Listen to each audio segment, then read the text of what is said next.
Hello everyone! Today we are going to finish this island. Now I do have quite a large area that I need to work on and it is a bit of a mess, but it has to be done, so let's just get stuck right into it. The first area I'm going to be doing is the peninsula. I was originally going to put a lighthouse here and have a little lookout area, but after going through my storage I realised that I don't actually own a lighthouse. And I know what you're thinking, you're like, Beck, why don't you just order one? Well, the last villager hunt that I went on completely broke me, and I don't have any Nook miles. My island is almost finished, so providing that nobody else wants to leave, I'm not going to need to go on any villager hunts, which means I don't need any more Nook mile tickets, which means I haven't been earning any Nook miles.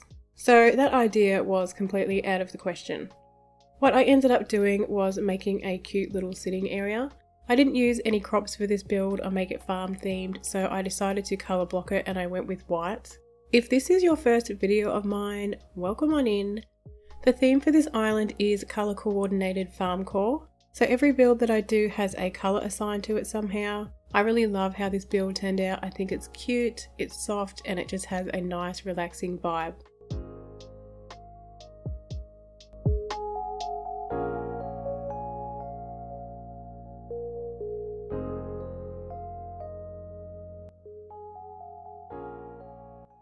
I've now moved over to the very right side of this space that I need to do. I'm just going to ignore the houses in the middle for now. For this spot I decided to do a small community flower garden. I really love how the pink hyacinths and the white tulips look together, so I decided to use those. This is kind of an awkward area and it leads to a dead end, so it didn't really feel finished because it doesn't actually lead anywhere. I really like the way it turned out. I added in some storefronts to make it look like a garden shed, and then just added a few bits and pieces here and there. I mean, honestly, I just needed to fill the space. That's all this is, it is just a space filler. I also just wanted to mention that I actually recorded this build on my Switch in just 30-second grabs and then I stitched them together. You might notice that some of the build is missing here and there, but that is my fault because I forgot to press record.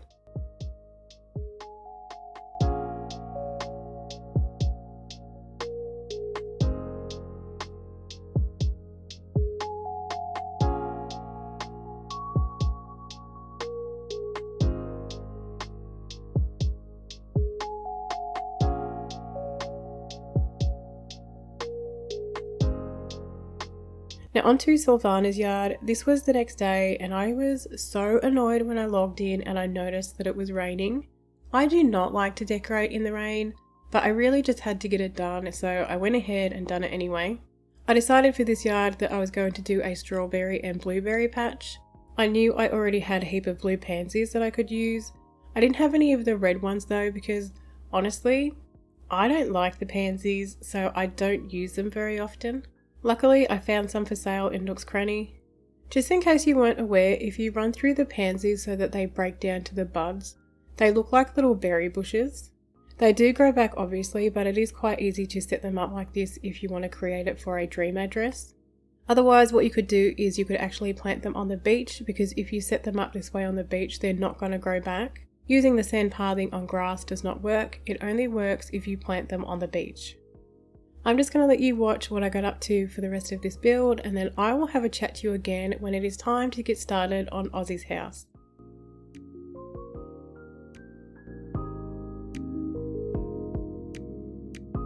Two hours later.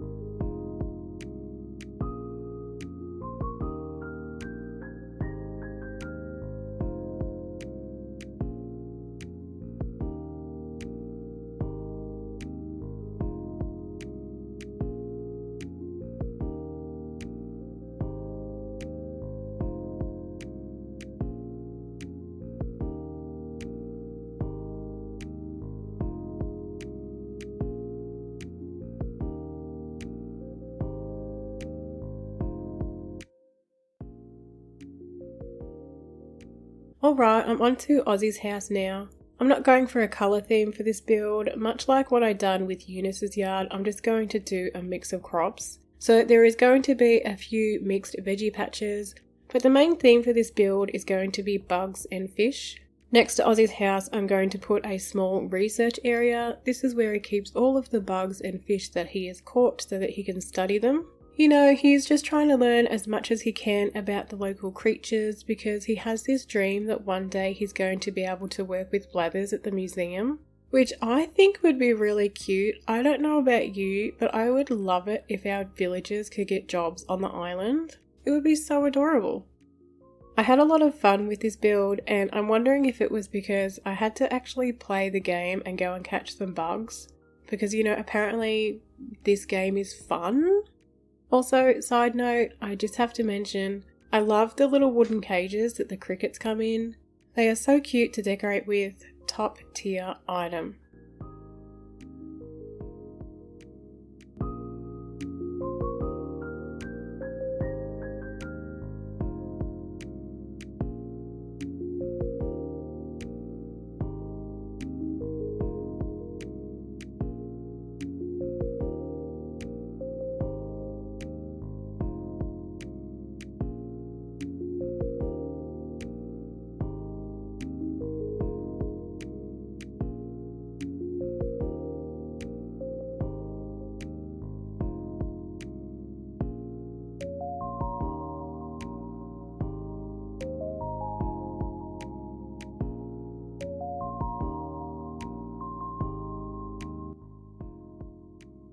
I'm finally on to the last build of the island. Thank goodness. So I have this empty spot and I have absolutely no idea what to do with it. It's in such a random spot. It's just between a house and an incline.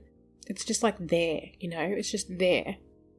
I had a bit of a think about it because no clue what to do, but in the end I decided to make an empty plot there and make it look like someone had just moved out and now it was for sale again. I didn't want it to look abandoned, I wanted it to look presentable, like it was actually for sale and it was ready for potential buyers to come and inspect.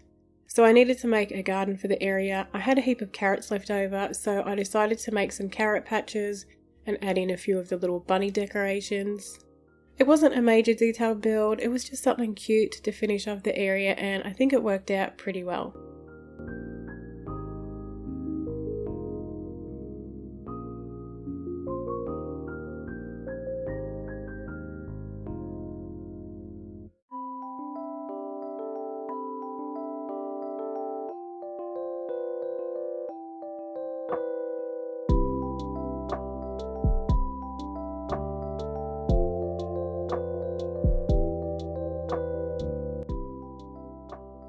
It is done.